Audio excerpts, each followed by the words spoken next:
રાજકારણમાં કહેવાય છે કે કોઈ કાયમી દુશ્મન નથી હોતું અને કોઈ કાયમી મિત્ર નથી હોતું અને હવે આ દ્રશ્ય ફરી એકવાર જોવા મળ્યા છે ગોપાલ ઇટાલિયા અને જયેશ રાદડિયાની વચ્ચે।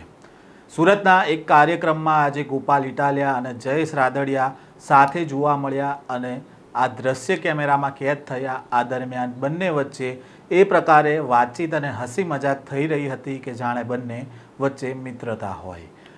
શું છે આ સમગ્ર મામલો, વાત કરીશું આ વિડીયોમાં। વૈષ્ણવજન તો તેને કહીએ જે પીડ પરાઈ જાનાને રે।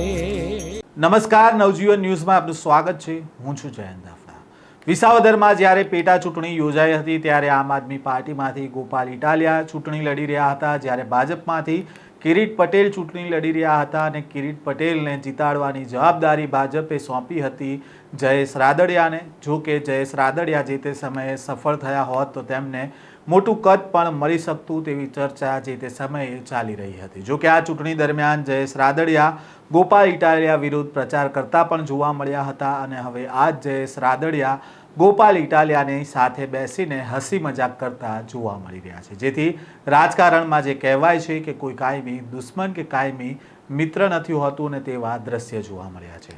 થોડા દિવસ પહેલાં વિધાનસભાના સત્ર દરમિયાન ગાંધીનગરમાં 13 દિવસ પહેલાં જયેશ રાદડિયા અને ગોપાલ ઇટાલિયા એકબીજાને ગળે મળતા હોય તે પ્રકારનો વિડીયો છે તે સામે આવ્યો હતો અને તેના ટૂંકા ગાળામાં બીજી વખત આ બંને નેતાઓનું આ રીતે સાથે દેખાવું એ ગુજરાતના રાજકારણમાં અનેક તર્ક વિતર્ક સર્જી રહ્યું છે। સુરતમાં આયોજિત સમૂહ લગ્ન પ્રસંગમાં ગોપાલ ઇટાલિયા અને જયેશ રાદડિયા એક સાથે જોવા મળ્યા હતા। વિદ્યા વિકાસ એજ્યુકેશન એન્ડ ચેરિટેબલ ટ્રસ્ટ દ્વારા આયોજિત સર્વજ્ઞાતિ શાહી લગ્ન ઉત્સવમાં 141 દીકરીઓએ પ્રભુતામાં પગલાં પાડ્યા હતા અને આ પ્રસંગે આશીર્વાદ આપવા માટે ગઢપુર ધામના એસપી સ્વામી, જેતપુરના ધારાસભ્ય જયેશ રાદડિયા અને આમ આદમી પાર્ટીના નેતા ગોપાલ ઇટાલિયા મુખ્ય અતિથિ તરીકે આ કાર્યક્રમમાં ઉપસ્થિત થયા હતા। કાર્યક્રમની શરૂઆતમાં તેમની વચ્ચે એક ખુરશી ખાલી હોવા છતાં બંને દૂરથી વાતોમાં મગ્ન હતા અને ત્યારબાદ એક જ સોફા પર સાથે બેસીને લાંબો સમય સુધી વાતો કરતા પણ નજરે પડ્યા હતા। આ મુલાકાત સામાજિક અને રાજકીય વર્તુળમાં ફરી એકવાર ચર્ચા જગાવી છે કે આ જુગલબંધી આવનારા સમયમાં કોઈ નવા સમીકરણો તરફ ઇશારા કરી રહી છે કે શું। આ સ્ટોરીને લઈને તમારો શું અભિપ્રાય છે, કોમેન્ટ બોક્સમાં જરૂરથી તમારો અભિપ્રાય જણાવજો। આ પ્રકારના સમાચાર જોવા માટે નવજીવન ન્યૂઝ સાથે જોડાયેલા રહેજો।